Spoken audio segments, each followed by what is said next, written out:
I'm Alma Ilara Mountain, and the year my world cracked cleanly into before and after was the one when I turned 13. If you wanted me to mark the exact instant my family decided I was background scenery in my own story, it wouldn't be some slow dawning, just a sticky note stuck to the fridge. Stay at a friend's. Back in a week. Love you. No signature, no explanation.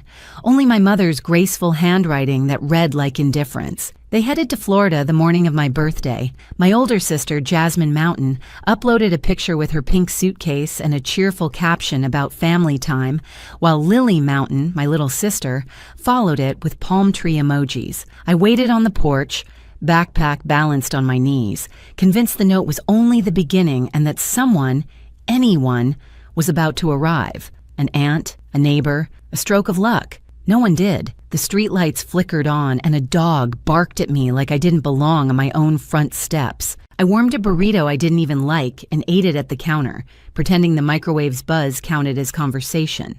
By the second day, I kept insisting it was all a mistake. By the fourth, another thought started whispering. One I wanted to push away. Maybe it wasn't an accident. Being the middle child had always meant serving as the quiet bridge between the star act and the finale. Jasmine collected awards and varsity letters. Lily had dance recitals, braces, and parties with color-matched cupcakes. I had responsible, which adults really use to mean unseen. But being forgotten on purpose introduced a whole new kind of silence. 6 days in, I left the library with a tower of borrowed books stacked like armor. The heat shimmered so hard it blurred even my shadow. That's when a glossy black car slowed to the curb, its window sliding down like something from someone else's life. Alma. Surprise in a voice I half recognized. Uncle Richard. The rich one who'd quit family holidays before I could multiply double digits. Mom always called him conceited, which I now understand was her code for he keeps his boundaries. His eyes took in my backpack, sweat-stuck hair, and the tight smile I used as a shield. Why are you out here alone? Where are your parents? Florida, I said. The word felt absurd, like telling him they'd flown to another planet. And you're here. I see, he said under his breath. Whatever followed sounded like a comment I wasn't meant to catch. And then came the words, "Get in. You're not walking anywhere tonight." Every safety lecture I'd ever heard about strangers echoed through my head, but my empty stomach, after 3 nights of instant noodles and one of dry cereal, offered its own louder logic. Hunger counts as danger, too. The car carried the scent of leather and something sharp and new, not citrus or perfume, just the smell of money that hasn't gone stale. He drove to a diner with cracked red booths and pies trapped beneath glass domes. When the burger and milkshake arrived, I stared as though they might vanish if I blinked too long. He didn't push me to talk. He let me eat first, then asked about school, about friends, about what I cared about. History, I said, though mainly the parts everyone misremembers. That answer made him smile slightly, as if he'd just discovered a small secret about me. When we reached my street, he didn't bother to park, just idled and told me to pack a bag. I blinked. What? You're not staying alone on a sofa in a dark house while your parents shop for sunscreen. Pack, Alma. Some moments open up the world like it has hidden hinges. The door turned, and his home felt like another planet entirely. The guest bed looked too soft to touch. I perched carefully on its edge, afraid even to wrinkle the blanket. He leaned against the frame and raised an eyebrow. Planning to sleep upright forever? I whispered that I didn't want to mess up his sheets. They can be washed, he said with a half smile that held warmth instead of mockery. Things exist to be used, not feared. Morning came with orange juice poured into a real glass. At home, our cups were sun-faded souvenirs that still smelled faintly of plastic. I held his glass as if it might break from being looked at wrong. It's just juice, not a legal agreement, he teased. Drink. When the teacher asked who would attend my meeting that week, he didn't pause before answering. I will. The calm weight of those 2 words loosened something inside me that had been clenched for months. I didn't know what to do with generosity. When he bought jeans and a sweater, I hid the tags, convinced he'd want to take them back. When he handed me lunch money, I saved it and ate crackers, because spending felt like trespassing. It took 12 days before he found me in the kitchen at midnight, crouched over a cereal box. "Why?" he said from the doorway. "Are you rehearsing to be a raccoon?" I told him I didn't want to take too much. He opened the fridge, scooped pasta into a bowl, warmed it, and pushed it toward me. "If it's in this house, it belongs to everyone who lives here," he said. "That means you, too." I nodded, swallowing against the sting in my throat, determined not to let tears fall into the pasta. Crying seemed extravagant, and I didn't want to feel indebted. I kept expecting the front door to shake with my parents' arrival, for them to demand I come back like something borrowed too long. But the days kept passing, then weeks. No knock, no call. Jasmine filled her feed with beach pictures captioned about eternal sisterhood, and Lily posed with shells pressed to her cheek. My name never showed up beneath any of it. Uncle Richard came with me to the school conference, where the counselor perched on a metal chair and said phrases like quiet potential and underengaged. He didn't argue, just took notes, and afterward bought a desk, so I'd have a place to study that wasn't the floor. He arranged an eye appointment I hadn't known I needed, and after that came dentist, doctor, haircut. Routine care I didn't realize was routine. He never once said I owed him anything. He just called it maintenance, as though I was someone worth keeping in working order. At 13, I still pushed limits. One Saturday, I stayed out late with a friend, forgetting to text because I didn't know what counted as curfew. When I tiptoed in around midnight, waiting for the explosion, he handed me a sandwich. "Glad you're alive," he said. "Next time, send a text. Otherwise, I'll assume you're in a ditch and go buy a shovel." The even tone was more disarming than anger. It sounded like care, but with structure. Not everything was rules and schedules. Sometimes he'd bring me to his office, tell me to observe how people spoke to one another. "Half of success is tone and handshake," he murmured once, clasping a client's hand. "The rest is showing up when everyone else invents excuses." He tossed it off lightly, but it stayed with me, a kind of map. That first holiday under his roof, I expected a token card and a polite smile. Instead, he handed me a leather-bound journal with my initials pressed in gold. "Write down what you notice," he said. "Even the silly things, especially those." I traced the cover's texture, half afraid it might bite. "Thank you," I managed, though the words came out awkward. I wasn't used to owning something permanent. Later that night, my phone buzzed with a photo. My parents, Jasmine and Lily, in identical pajamas beside a flawless tree. The caption read, "Mountain Traditions." No tag, no message, not even a "we miss you." I stared until the picture blurred into color and light. I glanced down at the journal resting on my lap and flipped open to the first blank sheet. I wrote, "Things here are meant to be used, not feared." Then, if something is inside this house, it belongs to everyone who lives within it. Finally, I added, "I am in this house." The words looked too assertive, like I'd borrowed someone else's courage. Still, when I shut the cover and traced my initials again, something faint stirred inside me, unfamiliar but warm. It wasn't safety, not yet, but maybe the draft of it, drawn in pencil outlines. I didn't know then that the diner booth and this little book would become the hinges that turned everything. Years later, in a place that smelled of leather and law, those pages would be my backbone when others scrambled for footing. For now, I was just 13, curled into sheets that whispered clean instead of weary, starting to learn one impossible truth. I wasn't disposable. I hadn't been forgotten, only misplaced. And someone finally had found my tab and slid me where I belonged. By the time I hit 14, Uncle Richard had reached two conclusions about me. First, my posture was atrocious. Second, under that slouch, I carried promise. He'd tap my shoulder whenever I folded inward. "Stand tall, Alma. You're not punctuation. People believe you more when you look like you already believe yourself." At first, it sounded like a line from a poster, but eventually I started catching myself mid-hunch, straightening up, pretending confidence until it began to feel real. Teachers noticed. I began speaking up, raising my hand, even joining debate club after he bribed me with pizza. At my first competition, my voice wobbled like bad speakers, but I still won, arguing that cats made better pets. When the judge announced it, I spotted Uncle Richard in the back, grinning the quiet kind of grin that said, "See? Told you." At home, he wasn't just a caretaker. He was a collection of lessons disguised as daily life. He never preached about drive or gratitude. He lived them. When I asked for a new phone, he said, "Sounds great. How much have you saved?" I blinked. "None?" Then you'll appreciate it twice as much once you've earned it. So I got my first job bagging groceries. My first paycheck read 73,116, and I waved it like a trophy. He didn't take it, he drove me to the bank instead. Two-part rule, he said. Save half, spend half. That way you can enjoy today without robbing tomorrow. I rolled my eyes back then, but later I'd realized that one sentence was the spine of everything I built. Holidays used to be something I dreaded. Holiday dinners used to feel like theater productions I'd never auditioned for. At Uncle Richard's, Christmas carried a quieter rhythm, but it was full in a truer way. His gifts weren't extravagant, just chosen with care. A gently used copy of To Kill a Mockingbird, a fountain pen that felt substantial in my hand, a scarf he claimed matched my debate face. Meanwhile, my phone buzzed with photos from the mountains.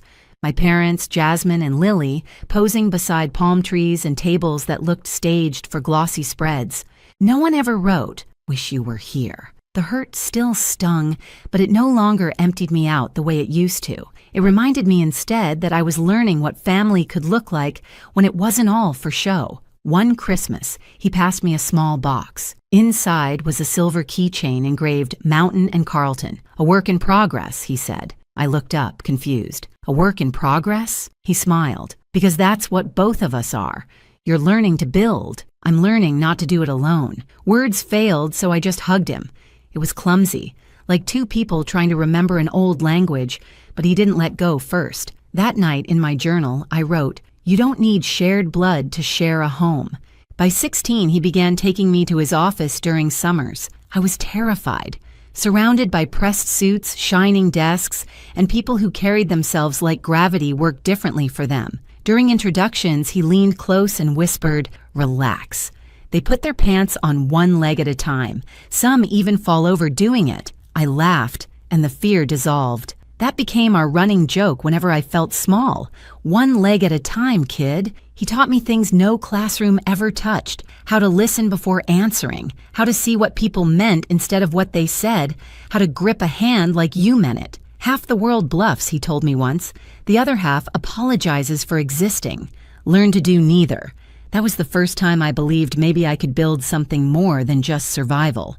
At 17, the contrast between where I'd come from and where I was now felt sharp enough to draw blood. Jasmine filled her feed with college acceptance posts, tagging everyone but me. Lily posed beside her new car, captioned, "Thanks, Mom and Dad."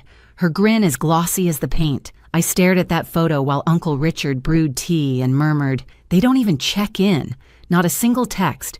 Not even a happy birthday." He didn't glance up from his mug. "How long do you plan to wait for them to remember you?" The question cracked through the quiet like thunder in a closed room. I didn't answer, and he didn't expect me to. That night, I stopped waiting for the mountains to turn around. Instead, I began the long work of remembering myself. During senior year, Uncle Richard handed me a small box before prom. Inside lay a slender silver bracelet with a tiny engraved A. "Don't chase approval, Alma," he said. "Chase peace. Approval is borrowed. Peace is something you keep." I didn't know it yet, but that line was a signpost for everything that would follow. The heartbreak, the betrayal, the showdown that would measure all his lessons. But in that moment, I just smiled, clasped the bracelet, and told him he sounded like a fortune cookie. He laughed. "Then make sure you open it before it's stale." That night, beneath strings of lights and a DJ who loved volume more than rhythm, I laughed without checking if anyone noticed. No invisible leash pulling me back. No note taped to a fridge saying back in a week. Just me, Alma Mountain, unfinished but real, finally learning what it felt like to be seen. College had never been part of the script my parents wrote for me. Jasmine was the prodigy with scholarships, Lily the golden child with trophies and tiaras, and me, the one expected to be realistic. Family shorthand for don't hope too high. If not for Uncle Richard, I might have stayed inside that limitation. He didn't simply hand over tuition, he made me fight for every piece. We sat for hours at the kitchen table surrounded by spreadsheets, loan guides, and financial aid forms until the numbers swam. "Scholarships first," he insisted. "Grants second. My help fills the gaps, not the base." So I hunted. There was a scholarship for left-handed students. I spent 2 weeks teaching myself to write lefty, another for descendants of beekeepers. I composed an essay on the sacred balance between bees and humans, even though my only encounter involved sprinting away from one in 3rd grade. Bit by bit, I stitched together a future. When the envelope from Western Summit University arrived, Uncle Richard examined it like a deal he'd personally brokered. "Congratulations," he said, his voice steady but proud. His eyes were bright when he said it. "Now go prove them right." Move-in day was chaos. Parents juggling boxes, balloons bobbing, everyone crying in doorways. Mine didn't come. Not a message, not even a good luck. Uncle Richard carried everything up 3 flights in the August heat, his shirt sticking to his back, but he refused to let me take the heavy ones. "This counts as my annual workout," he joked. "Don't tell my trainer I actually broke a sweat." When the room was finally set, I stood there taking in the mismatched sheets, the thrift store lamp, the faint bleach smell, and felt a pang twist deep inside. He must have noticed, because he said softly, "Don't look for them here, Alma. Look forward. That's the direction you're headed." I could only nod, throat tight. Before leaving, he gave me a small envelope. Inside, a note in his neat block handwriting. "If you ever doubt you belong, check your reflection. You got here without them." I taped it inside my planner and kept it there all 4 years. Those first months were rough. I felt like an intruder in every class. The girl in secondhand shoes, carrying detergent-scented bags instead of luxury ones. But Uncle Richard called every Sunday without fail, sometimes just to tease. "So, Miss Dean's list, still living on ramen and determination?" "Barely," I'd say. "Good," he'd reply. "Struggle keeps you sharp." That rhythm steadied me. His voice was a kind of gravity.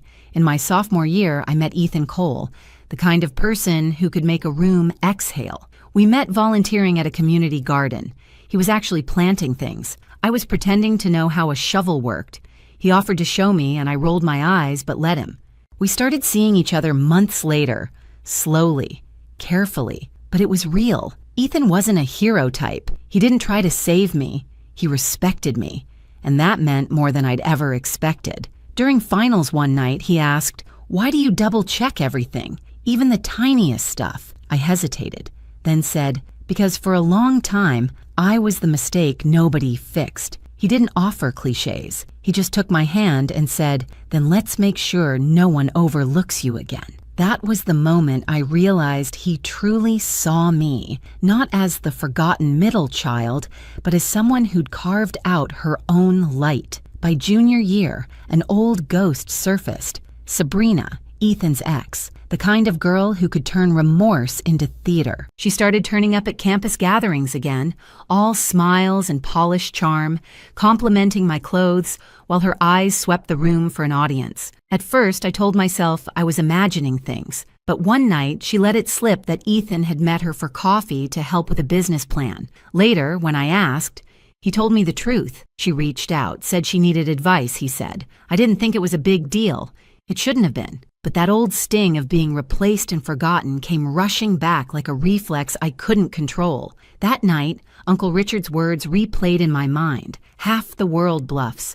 The other half apologizes for existing. Do neither. So I didn't accuse him, and I didn't plead.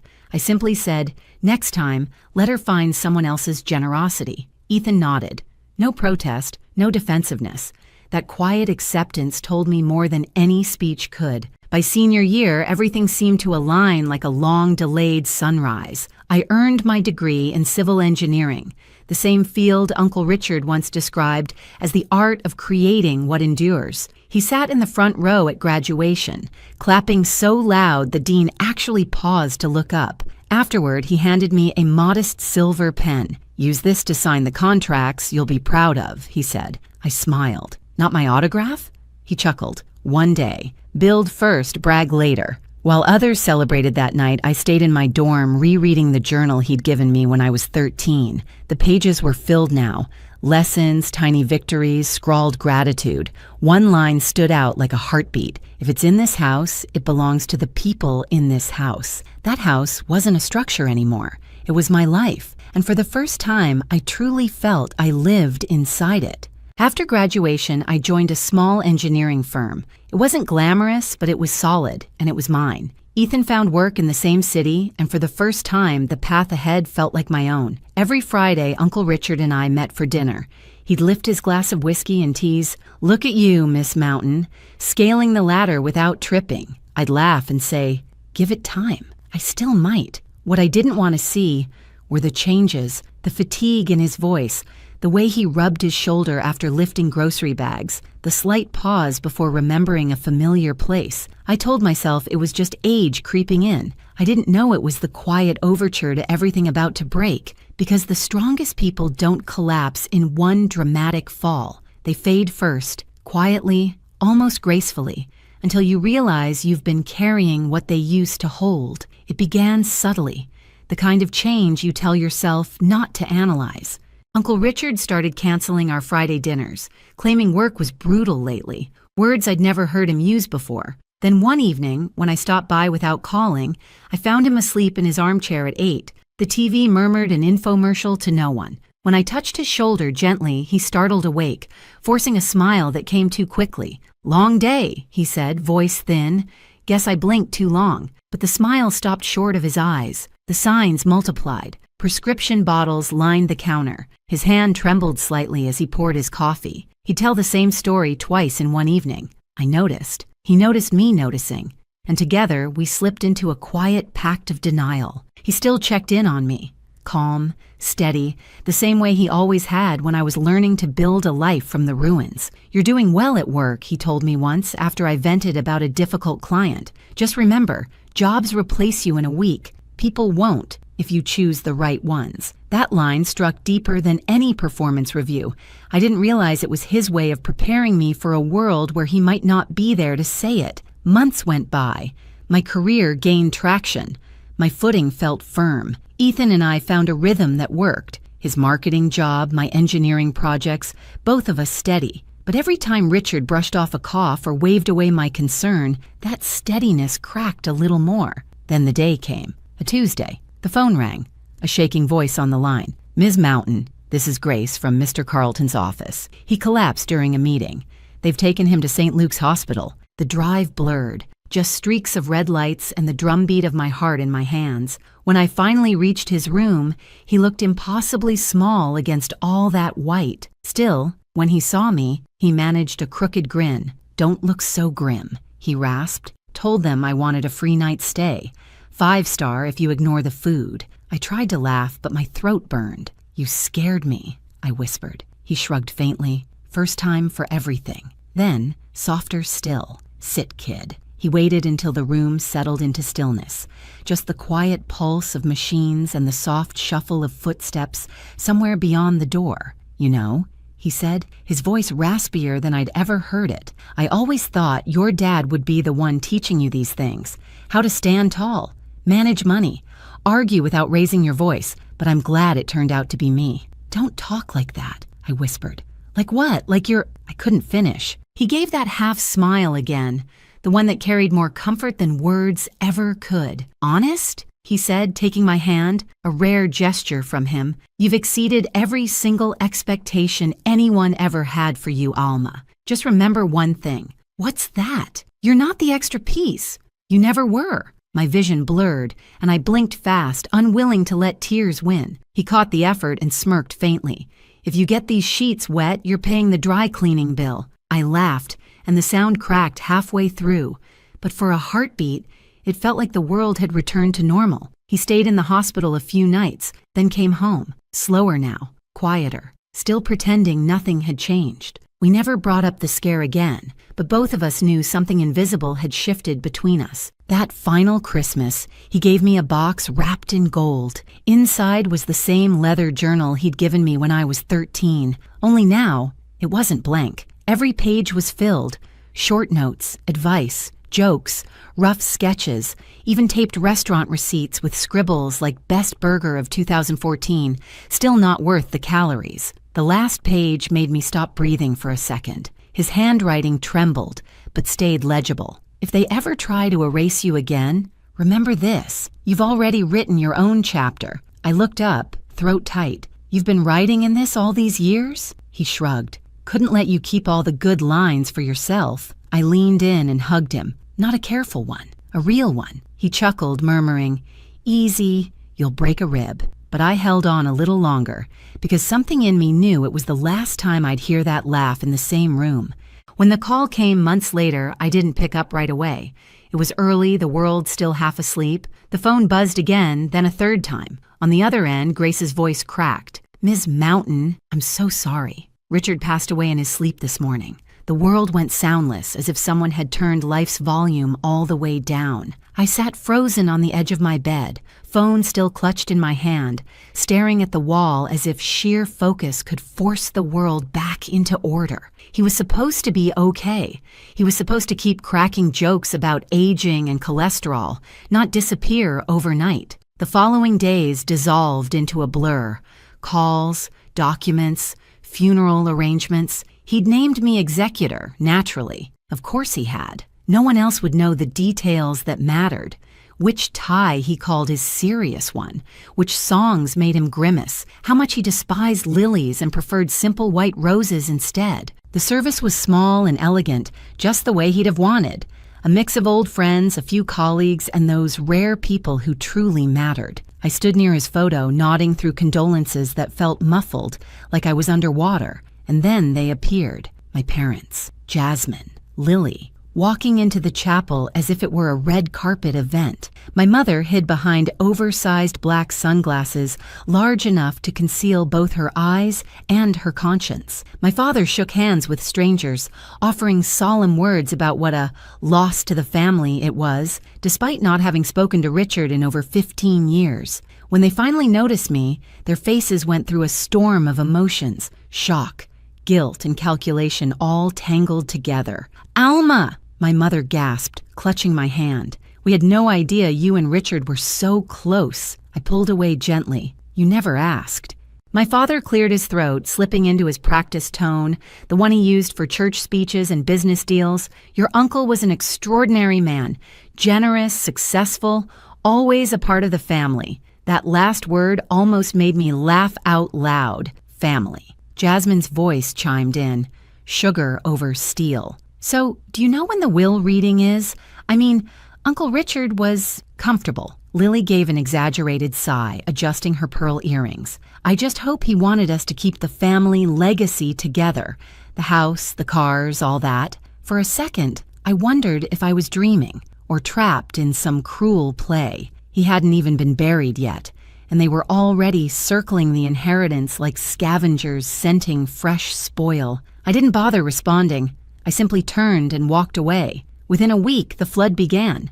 Texts, voicemails, social media requests, my mother's voice oozing false warmth. "Honey, we really should reconnect. Family is all we have."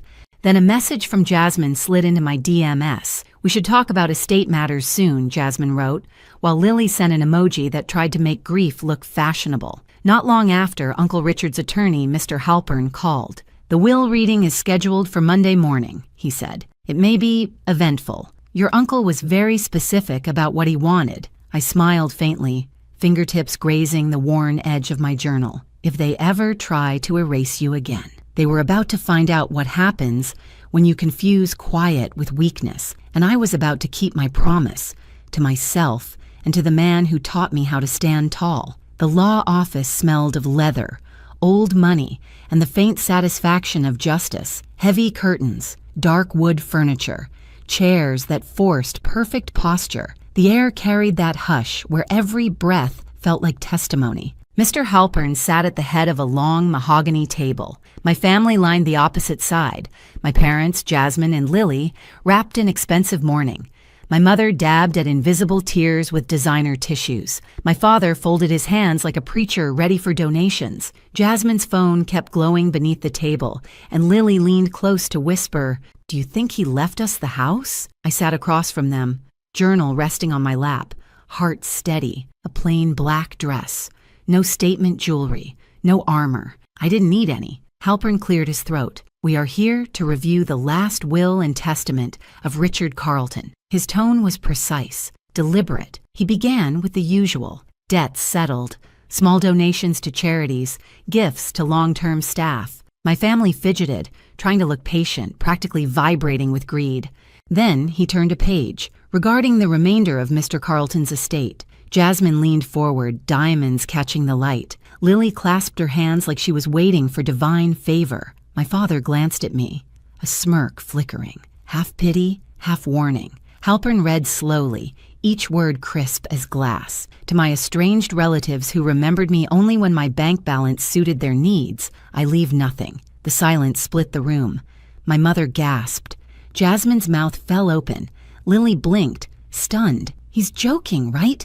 she whispered. Halpern didn't pause. He turned another page. To my niece, Alma Mountain, abandoned at 13 but never absent since, I leave the entirety of my estate, all assets, properties, accounts, and holdings. For one suspended moment, no one breathed, and then, like a single movement, 4 pairs of eyes locked on me. Jasmine was the first to break the silence, her voice sharp and trembling. "That's impossible. He barely even knew her." I kept my tone steady. "He knew me for 15 years. You just stopped paying attention." My father's face flushed crimson. "You manipulated him. You poisoned him against his family." I rested my palm on the journal, fingertips tracing the soft, worn leather. "No," I said quietly. "You did that yourselves, the day you left me with a note on the fridge." Lily tried her practiced sweetness. "Come on, Alma. You're not really planning to keep everything, are you? We're family." That word again, family. I let out a slow breath and smiled, not cruelly, not smugly, just weary, funny, I said. 15 years of silence doesn't sound much like family, but sure, now that there's money on the table, suddenly we're related again. Mr. Halpern closed the folder with a soft, final snap. The will is airtight. Mr. Carlton was very specific. Any contest will be dismissed immediately. My mother opened her mouth, then thought better of it. The disbelief on their faces curdled into anger, the same look they'd worn years ago when they realized I no longer needed their permission to exist. I smoothed the front of my dress and stood. "If you'll excuse me, I have things to take care of."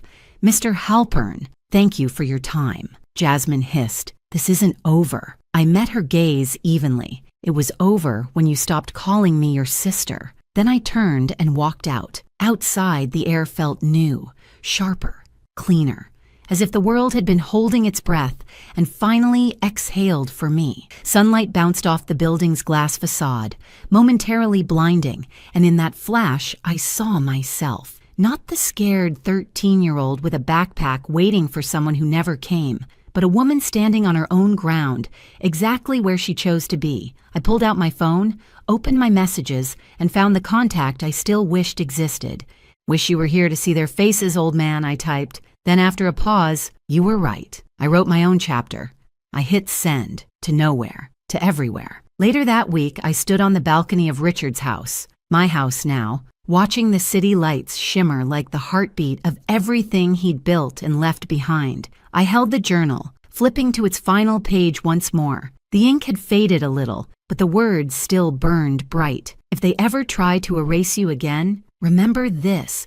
You've already written your own chapter." I smiled. "I did," I whispered, "and I'll keep writing." In that moment, I wasn't thinking about money or deeds or assets. I was thinking about that 13-year-old girl on a porch, clutching a backpack and a fridge note, wondering what she'd done wrong. If I could reach back to her now, I'd tell her this: one day, you'll have a home that doesn't treat you like a visitor, a life that never apologizes for taking up space, and a name no one overlooks. Ethan stepped out onto the balcony, wrapping an arm around my shoulders. "You okay?" I nodded, leaning into him. "Yeah, just feels like full circle." He looked out at the city spread beneath us. He'd be proud, you know. I tilted my face toward the sky, soft silver blue above the skyline. I think he already is. Below us, the city lights shimmered like turning pages, and for the first time, the story belonged entirely and irrevocably to me.